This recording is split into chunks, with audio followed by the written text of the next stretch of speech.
pessoal, que legal que você chegou, que prazer estar contigo mais uma vez para nossa aula de história. Olha só, pessoal, hoje para começar muito bem, eu quero te convidar a apreciar uma história aqui juntinho comigo, tá? Enquanto eu vou contando a história, eu quero que você tente imaginar as cenas. Olha só, eram dois amigos e eles estavam conversando sobre como seria o Natal. E aí está chegando também o nosso Natal, né? Então a gente já começa a pensar em como que vai ser. Mas esses dois amigos estavam ali decidindo onde iriam passar com a família. E um deles disse, eu não tenho onde passar, eu não tenho com quem passar. A minha família mora longe e eu estou sozinho para passar o Natal. Então, o outro disse, venha comigo. Vamos passar o Natal juntos com a minha família. Ele ficou um tanto constrangido, já que a família do amigo era bem rica, né? Então ele pensou, eu acho que não vai dar muito certo, não. Vou ficar constrangido, não vou nem saber, né? Usar tantos talheres. Mas acabou indo, acabou cedendo ali ao convite, aceitando o convite do seu grande amigo. E quando chegou o grande dia, estavam lá, aquela mesa linda, tão maravilhosa, tão cheirosa, tudo tão gostoso. Ele se viu diante daquela ceia maravilhosa, a ceia dos sonhos.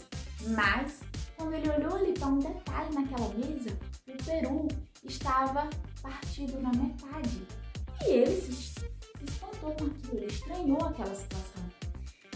E aí chamou o amigo assim, né, bem pertinho e disse, não me leva mal não, sabe? Não é por nada, viu? Tá tudo lindo. Mas eu queria que você me explicasse só uma coisinha. Eu espero que você não fique chateado comigo. Você poderia me falar por que o peru tá na metade?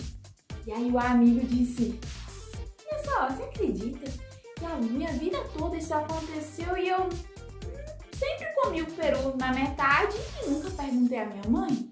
Vamos perguntar a ela? Ele, será que ela não vai ficar chateada? Não, minha mãe é tranquila, vamos lá. E saíram os dois amigos para encontrar a mãe do garoto.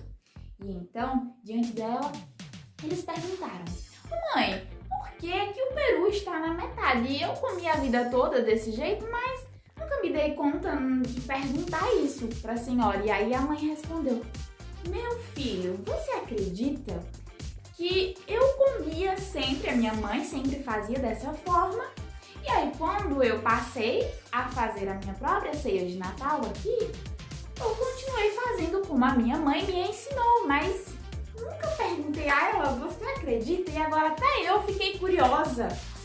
E aí, eles disseram, bom, a vovó tá dormindo, mas a curiosidade é tanta que os três foram até o quarto da vovó, bateram lá delicadamente, chamaram a vovó e disseram, vovó, desculpa, tá? Desculpa por estar incomodando aí o seu soninho tão gostoso, mas, por favor, tira uma curiosidade da gente. Por que o peru estava partido ao meio a vida toda? Todo mundo sempre comeu dessa forma. Então a vovó falou, gente, senta aqui, que a história é longa, senta. E aí o pessoal sentou na cama e ela toda carinhosa disse, olha só, pessoal, é porque quando eu era pequena, a gente passava por muitas privações, a gente não tinha, como fazer uma grande ceia de Natal como essa que a gente participa hoje. Então, os meus pais, com os vizinhos, eu me lembro como se fosse ontem, sabe? Que eles compravam um peru e dividiam ao meio para que a gente pudesse comer, participar da ceia, comer daquela metade daquele peru, e os nossos vizinhos também comiam. Então foi por isso, e assim a gente seguiu fazendo todos os anos. Graças a Deus, as coisas melhoraram e nós podemos então comprar mais coisas, fazer essa grande mesa.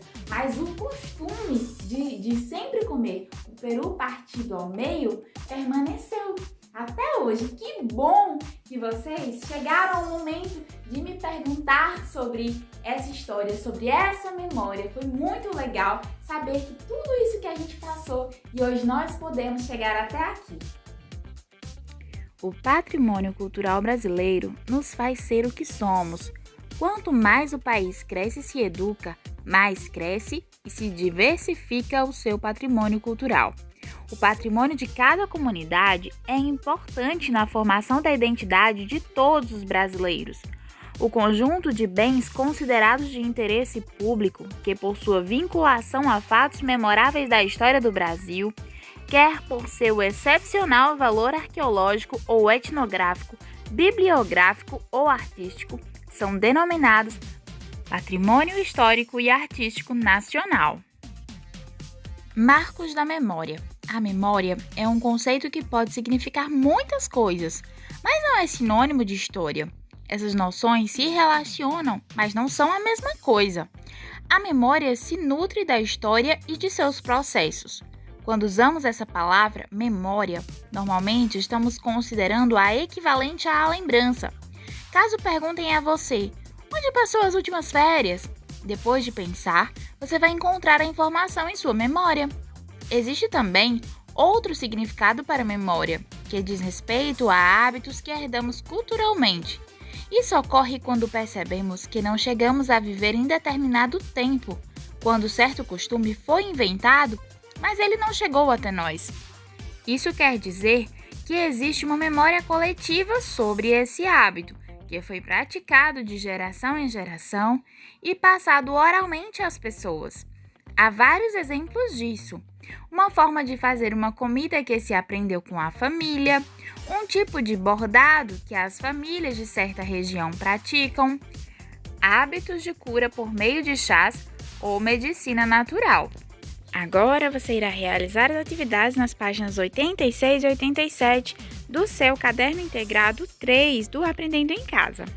Eita, pessoal, que história linda, né, gente? Olha só que legal. Pessoal, às vezes a gente continua reproduzindo costumes, né, que a gente nem se questiona se ainda nos cabe, se ainda cabe na nossa vida, né, na nossa história, mas a gente segue reproduzindo apenas porque ouvimos dos nossos ancestrais, tá?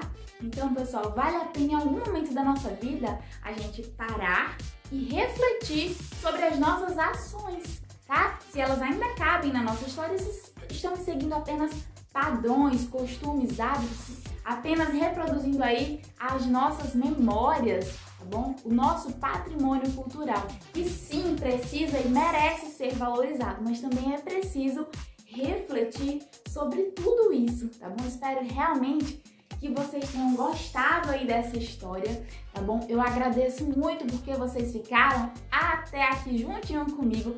Foi um imenso prazer compartilhar com vocês esses momentos. Então, bom, pessoal, até a próxima aula. Eu te espero!